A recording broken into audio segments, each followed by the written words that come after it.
معزز ناظرین، آج کی کہانی شروع کرنے سے پہلے اگر آپ میرے چینل پر نئے آئے ہیں تو میرے چینل کو سبسکرائب کر لیں اور بیل آئیکن کو دبا لیں تاکہ میرے چینل پر آنے والی ہر نئی ویڈیو آپ تک پہنچ سکے۔ آج کی کہانی ہے شخص سکون کا قاتل ہے۔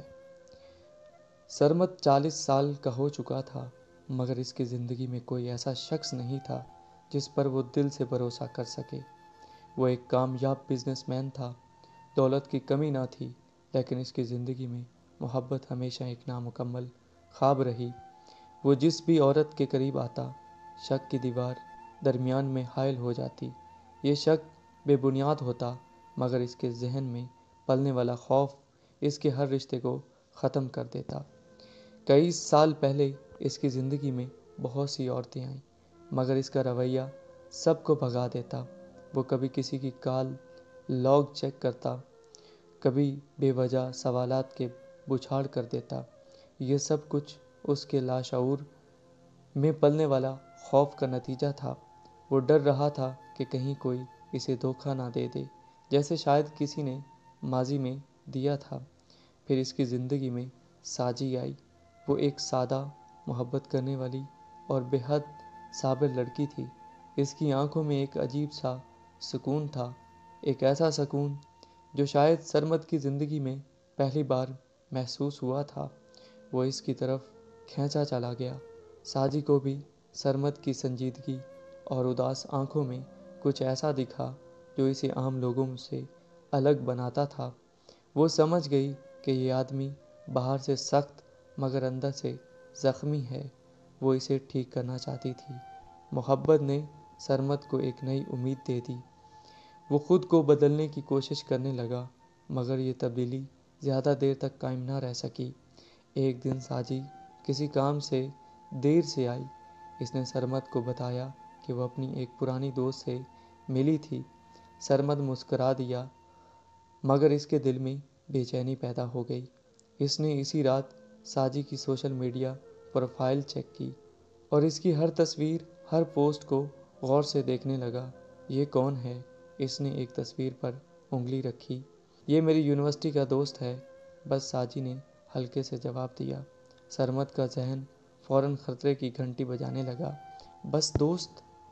ہاں، صرف دوست۔ یہ صرف دوست والا جملہ سرمد کے دماغ میں گونجتا رہا۔ اس نے اس بات کو وہیں ختم نہیں ہونے دیا۔ اگلے دن اس نے ساجی سے سوالات کرنے شروع کر دیے۔ تم نے اسے آخری بار کب دیکھا تھا؟ کیا وہ تم سے اب بھی بات کرتا ہے؟ تم نے اسے خود کال کی یا اس نے؟ ساجی کو حیرت ہوئی، مگر اس نے صبر سے سب جواب دیے۔ مگر سرمد کا شک کم نہیں ہوا۔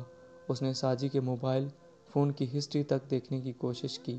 یہ پہلا موقع نہیں تھا جب سرمد نے ساجی پر شک کیا تھا۔ جب بھی وہ کسی نئی ڈریس میں آتی یا ہنستی ہوئی کسی سے بات کرتی، سرمد کو لگتا کہ ضرور کوئی نہ کوئی بات مشکوک ہے۔ ساجی نے سرمد کو یقین دلانے کی بہت کوشش کی، مگر وہ ہمیشہ بے یقینی کا شکار رہتا۔ ایک دن اس کا شک حد سے بڑھ گیا۔ تم کل کہاں تھی؟ سرمد کا لہجہ سخت تھا۔ میں اپنی کزن کے ساتھ شاپنگ پر گئی تھی۔ تمہیں بتایا تھا؟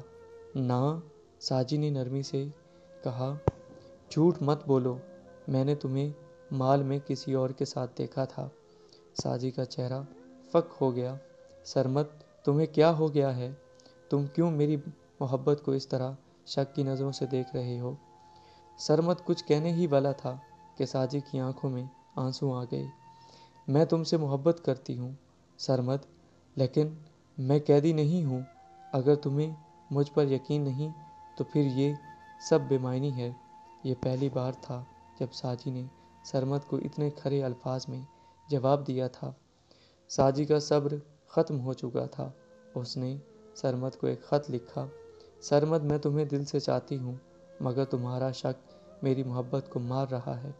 میں تمہیں نہیں چھوڑنا چاہتی، لیکن میں یہ بھی نہیں چاہتی کہ میری محبت بار بار آزمائش سے گزرے۔